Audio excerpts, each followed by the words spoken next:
हसीन महोदय, मैं आभारी हूं वक्फ संशोधन बिल की बहस में भाग लेने का आपके ने अवसर दिया। मैं इस बिल का पुरजोर विरोध करते हुए कुछ जो इसके मुख्य बिंदु हैं उस पर चर्चा करना चाहता हूं। माननीय मंत्री जी जब ये बिल प्रस्तुत कर रहे थे तो इन्होंने कुछ विशेष बिंदुओं पर बल दिया। उन्हीं बिंदुओं पर मेरे सवाल केंद्रित हैं। इन्होंने कहा कि इस बिल के माध्यम से सरकार वक्फ की संपत्तियों का संरक्षित करना चाहती है। सवाल इस बात का है कि वक्फ की संपत्तियों को संरक्षित करने के उद्देश्य से इस संशोधन बिल की क्या जरूरत आ गई। आप वैसे भी वक्फ प्रॉपर्टी को संरक्षित करने के लिए उस दिशा में सहयोग कर सकते थे। अलग बिल बना करके आपने ये प्रयास किया और आपके मंत्री जी ने कहा कि इसके माध्यम से हम देश में जो अल्पसंख्यक बैकवर्ड तबका, पसमानदा तबका के मुसलमान है उसको अधिकार देना चाहते हैं,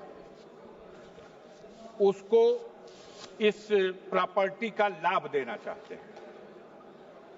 देश के बहुसंख्यक तबके का तो रिजर्वेशन ये सरकार खा गई और उत्तर प्रदेश के और भारतवर्ष के अल्पसंख्यक समुदाय के पिछड़ों का इतना दर्द है ये तो समझ में बात नहीं आती।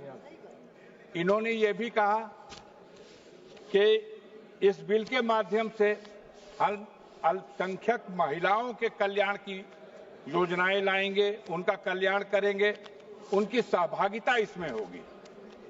अजीब सवाल है कि जो सरकार महिला बिल तो पास किया हुआ है इस सदन, लेकिन उस महिला बिल को लागू करने के सवाल पर कान में तेल डाल के बैठी हुई है।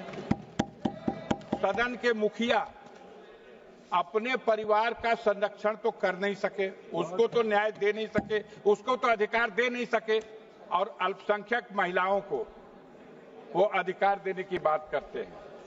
इसी तरह आगे इन्होंने ये भी कहा कि इस बिल के माध्यम से जो वक्फ की प्रॉपर्टी है उस प्रॉपर्टी का हम अच्छा प्रबंध करेंगे। अब बहस हो रही है बाहर कि अरे 1 मिनट तो हुआ महाराज, ऐसा अन्याय मत करिए। बाहर ये बहस चल रही है। हमसे लोगों ने पूछा कि राष्ट्रीय स्मारकों का तो ये संरक्षण कर नहीं पा रहे हैं। देश का लाल किला बनाया शाहजहां ने और उसको दे दिया गया संरक्षण करने के लिए किसी प्राइवेट को। तो जो सरकार वक्फ की प्रॉपर्टियों की चिंता कर रही है उसकी कई वजहों में एक वजह यह भी आ रही है कि महाराष्ट्र में, बॉम्बे में जो सबसे ऊंची रिहायशी इमारत है, बताया जा रहा है कि वो इमारत एक ऐसी भूमि पर बनाई गई जो यतीम खाने की जमीन है। तो जब ये यतीम खाने की जमीन, तो इस सवाल को लेकर के सरकार की चिंता बढ़ गई। अभी माननीय गृह मंत्री जी जब जवाब दे रहे थे तो उन्होंने, उनके मुंह से निकल गया, एक बात बस यही कह के खत्म कर दूंगा।